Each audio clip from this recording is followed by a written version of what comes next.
What's happening in Los Angeles right now is horrifying, right? Los Angeles is on fire. You have tens of thousands being forced to flee their homes. And I mean, the fires are in almost every direction of the LA metro area, with coastal Pacific Palisades, eastern Pasadena, and even the valley to the north, all experiencing blazes that are quickly growing and encroaching on the densely populated areas. Something that you can clearly see from this clip of a flight pulling into LAX last night. Now, so far, overall, 2 people have died and over 1,000 homes, businesses, and other structures have been destroyed across the area. But of course, as I'm filming this, everything is actively developing. So let's talk about what we know and start with the first blaze, the Palisades fire. Right, so this one was first reported around 10:30 a.m. yesterday in the Pacific Palisades, and according to NBC Los Angeles, it was started by a backyard fire in the small affluent suburb north of Santa Monica. However, it didn't take long to go from a small backyard fire to a thing that burned over 2,200 acres as of last night, and now nearly 11,000. You know, when you compare that to other fires in California that burned nearly 1 million acres, that might seem like a small number, but I mean, we're talking about right in the middle of a major city. And this is the fire is not considered to be contained at all and just keeps growing as hurricane-strength Santa Ana winds are just fueling it. And in the Palisades and other areas like Malibu and parts of Santa Monica, we've seen that in full effect. So much so that Governor Gavin Newsom has declared a state of emergency in Los Angeles and Ventura counties, both of which straddle the Santa Monica mountains and where the fire seems to be moving. Now with that, so far, 10,000 homes are under mandatory evacuation orders, and the photos and the footage coming out of this, it's crazy. Like for example, some of the most startling footage I've seen are these 2 guys who left a home as the fire was closing in. We tried, bro. I'm sorry. We tried our best. We gotta get out of here. And luckily, it seems like they got out okay, but as you can see, everything around them is burning. And while I feel like it should go without saying, please do not do this. If you are facing down a fire, just get out. You will be shocked at how fucking fast these things move, especially when they are moving as fast as the wind goes, right? They're having gusts of up to 80 miles per hour. And while, you know, we hope for the best, it is expected that this fire will get far worse as it grows, although it does seem to be moving westward towards Malibu and Ventura counties. And while obviously that is horrible for the people living in those parts of the Santa Monica mountains, they are far less densely populated than if the fire moves south into Santa Monica or West LA itself. And again, with that, remember, that is just one fire out of the several burning through LA right now, with the second biggest being the Eaton fire, which is in the San Gabriel Mountains, and that's already killed 2. With the blaze, as of recording, threatening Pasadena and its suburbs. Also, I will say, if you're unfamiliar with LA, you know, me saying the fire is in the mountains, that does not mean that they're not close. These mountain ranges, right, they cut through the cities. And just like the Palisades fire, this one seems to have started yesterday and then quickly blew up, burning over 10,000 acres so far. And unfortunately, that's also not where the similarities end, because it's also led to forced evacuations of tens of thousands and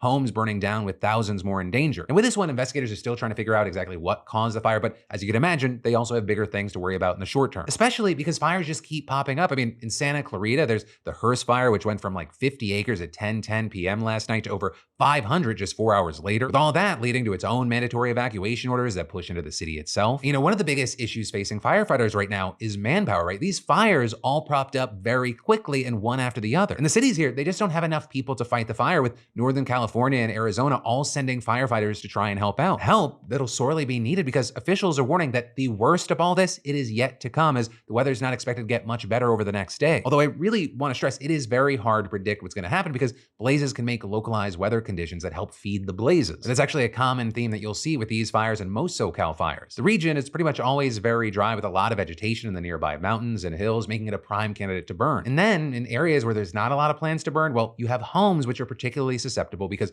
almost all of their construction is wood construction. And then you add dry, fast Santa Ana winds carrying embers all over the place, and it's a recipe for disaster. Now also, while this whole terrifying situation is playing out, there are a few other things that have popped up, right? One of the things that people are super worried about is what's going to happen to all those homes or businesses that were damaged or destroyed from these fires, right? Because for years now, fire insurance has become increasingly more expensive, if you can even get it. And that trend, I mean, it really escalated after the massive fires in 2017 and 2020, where insurance companies got completely wrecked. And it's been argued there that part of the reason insurance companies took such a beating those years is because they didn't properly take into account the risk of wildfires, leading to California having some of the lowest insurance rates. And so like just last year, State Farm announced that it was cutting the policies of 30,000 homes and 42,000 other buildings across the state. And for Californians without insurance, they'll need to rely on the FAIR plan, which is kind of an insurer of last resort, where its day-to-day operations are run by private insurance companies, but it allows those who can't otherwise afford things like fire insurance to get it. But that plan can also still be prohibitively expensive, leading many to just forego the coverage completely. And even those who were covered, they may be in for a bad surprise, as the plan is super underfunded, especially after ballooning since 2020 to cover 452,000 homes. Now, one attempt to try to fix this was a new regulation passed in December that requires private insurance companies to offer insurance to those in wildfire fire-prone areas, but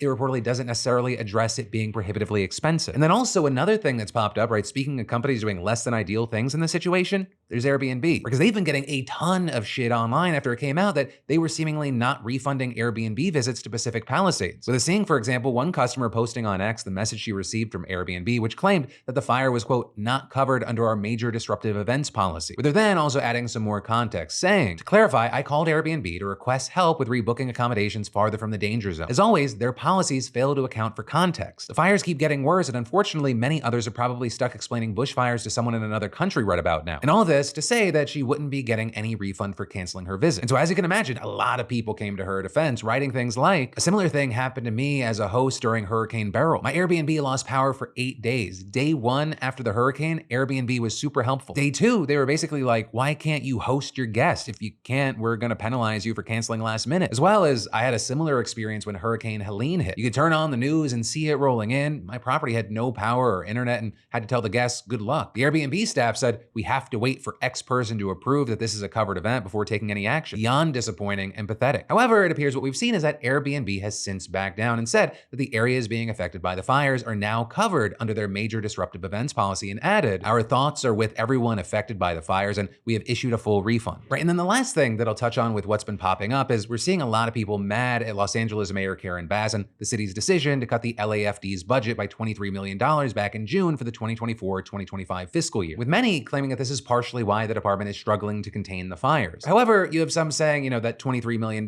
claim, it's not completely true, although pointing this out is, I think, splitting hairs a bit, and that is because the budget was slashed by $17.5 million. And so people aren't wrong, right? The budget got slashed, it's just by $5.5 million less. And this is you had people pointing out that when she signed the budget, Bass assured people that the department would continue hiring and expand training for medical training, right? Since being paramedics is such a huge part of being a firefighter in LA. And in a statement, you had her adding, this budget serves as a reset, in part by continuing to hire for critical positions, including police officers and firefighters, while eliminating some of the department's vacant positions, thereby prioritizing our city family over empty desks. And with that, reportedly, the LAFD hasn't responded to multiple media outlets asking for a comment about whether the budget cuts affected their readiness, which, I think is understandable. They have their hands busy right now. But also here, you have some noting that while $17.5 million is a lot of money and is a cut, it's just about 2% of the department's annual budget of about $820 million. In this, as you have others arguing, there's more nuance here, considering the fact that the LAFD is hardly the only department dealing with this. And that, because like with most wildfires in the state, many agencies are responding, including the California Department of Forestry and Fire Protection alongside the Los Angeles County Fire Department. And this is resources are still expanding, with Governor Gavin Newsom announcing that the California National Guard would have resources deployed to try and help. But for now, we'll have to keep our eyes on this, hope for the best. If you're out there,